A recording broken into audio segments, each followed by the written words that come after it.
It's amazing. It is absolutely amazing how the NBA has this power to unify us. I mean, that's what it's all about, right? Unity?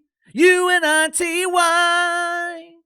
It is amazing how the NBA has the power to bring us together. We might disagree politically, we might disagree spiritually. You could be a deacon at Woke United Methodist while I go to a real church. You could be a supporter of cackling Cam Harris while I support a real leader. But the NBA seems to have this unique ability to make the disagreeable agreeable.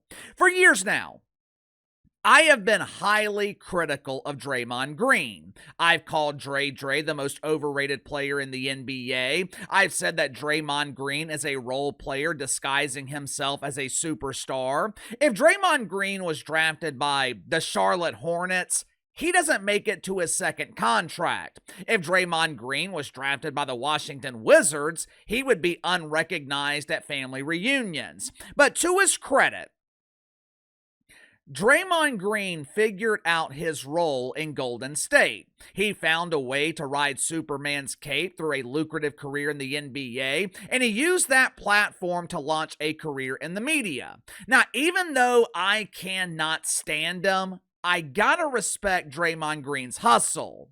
Last night, during TNT's broadcast of the annual disaster known as the NBA All-StarGame, Draymond Green said what everyone else was thinking. The great Ernie Johnson, he asked Dre what he thought about the All-Star Game. "Hey, Dre, it's me, Ernie! What do you think of the festivities? Adam Silver's over the moon! He's really enjoying himself tonight. Adam Silver just texted me, and he told me that the festivities this weekend have been great! Do you agree with Captain Beta?"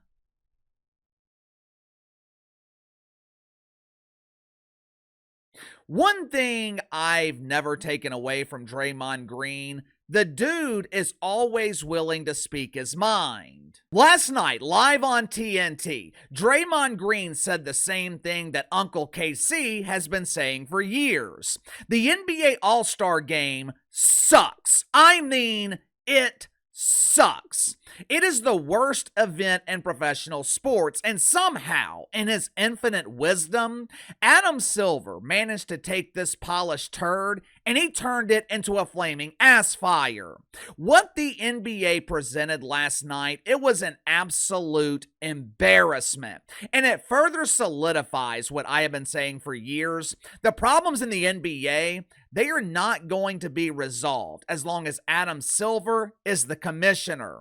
Now, there was a silver lining in that disaster last night. Whether or not NBA owners noticed it, I don't know, but there was a silver lining.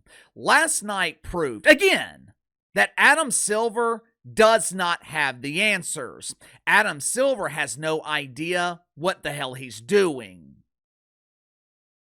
Make sure to like and subscribe. You can follow me on Twitter at KC_BTL84. Link to the second channel's in the description below. This morning on the second channel, talked about Steve Kerr. Hey, it's me, Stevie! We talked about Stevie complaining about NBA players having to play in back-to-back games. NBA players often take the bulk of the blame, and rightfully so, for missing games throughout the regular season, but the coaches that allow it to happen, they're also part of the problem. So if you haven't already, head over to the second channel and subscribe. After years of humiliation, after years of huge embarrassing failure, Adam Silver decided to make some changes to the All-Star Game this year. Instead of presenting semi-competitive basketball, which is all people have been asking for, Adam Silver, he decided to turn the All-Star Game into a gimmick. Instead of it being East versus West, instead of it being one game featuring the best players from each conference giving minimal effort, Adam Silver decided to triple the embarrassment by presenting 3 painfully boring games instead of 1 painfully boring game. Going into last night, everyone knew this was going to be a huge embarrassing failure. Hell, even the NBA's pretend friends in the mainstream media, they have been predicting for months that this was going to be a huge embarrassing failure. And that's exactly what happened. As I was watching the gimmick unfold last night, it reminded me of failed gimmicks in professional wrestling. 30 years ago, after years of being misused in WCW, Steve Austin, he was signed by Vince McMahon in the WWF. Now, obviously, he was excited about the opportunity. I'm leaving the dump and I'm finally making it to the pros. Steve Austin was excited about the opportunity until Vince McMahon told him about the gimmick that they were going to give him. Hey, pal, you're going to be the ringmaster. It's going to be amazing. You're the master of the ring.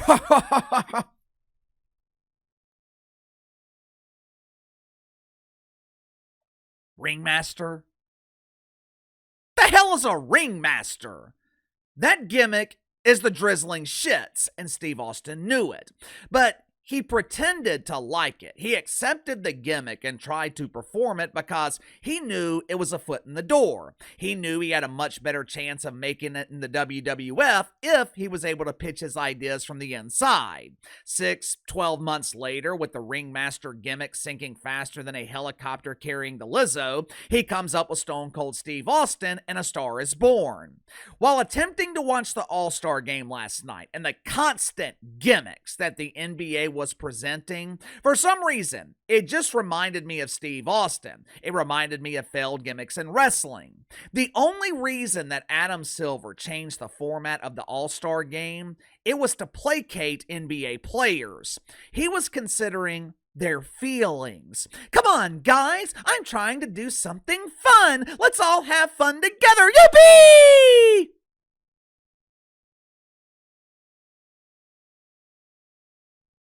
The problem is, no one was having fun last night. Going into the weekend, Brian Windhorse, he was essentially begging not to have to go to the All-Star Game. Stephen A. Smith, he has said on multiple occasions that he had no interest in going. Throughout the night last night, you would be watching NBA players pretending to play basketball. At one point, I thought TNT had made a mistake and they were showing old footage of the WNBA. There were so many beards pretending to play basketball, I couldn't tell the difference. But anyway, 1 minute, you would be watching basketball. The next minute, the NBA would present some doofus gimmick.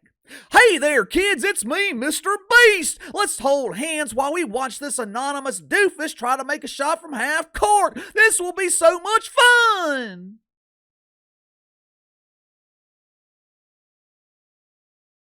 Not only were people confused by the gimmick, they were also confused as to why some dude looking like Garfield kept referring to himself as a beast. During another break in all the action, Kevin Hart walked to center court to pay homage to four legends. Initially, I thought this was the Hall of Fame ceremony. I thought Kevin Hart was honoring the class of 2025. I was looking for Dwight Howard. I was looking for Carmelo Anthony. But the only legends that I saw on the court were Charles Barkley, Kenny Smith, Ernie Johnson, and Shaq. Okay. Kevin Hart then proceeded to eulogize inside the NBA. Let's honor these four legends who have been covering the NBA for decades. This is their final season, and we need to savor these moments because we will never see them again. Ah!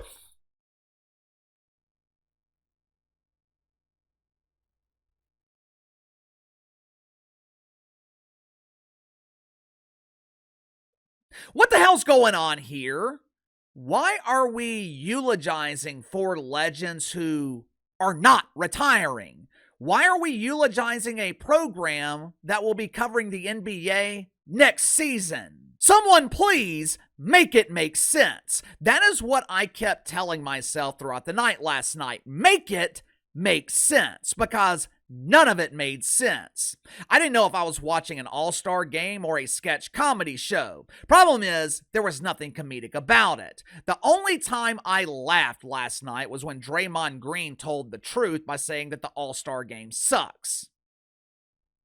Charles Barkley actually criticized Draymond Green for saying this last night. Charles Barkley blamed Draymond Green and this generation of players for destroying the All-Star Game. As always, Charles Barkley was absolutely right. This generation of players, led by their Lord and risen King, LeBron James, they are responsible for destroying this event.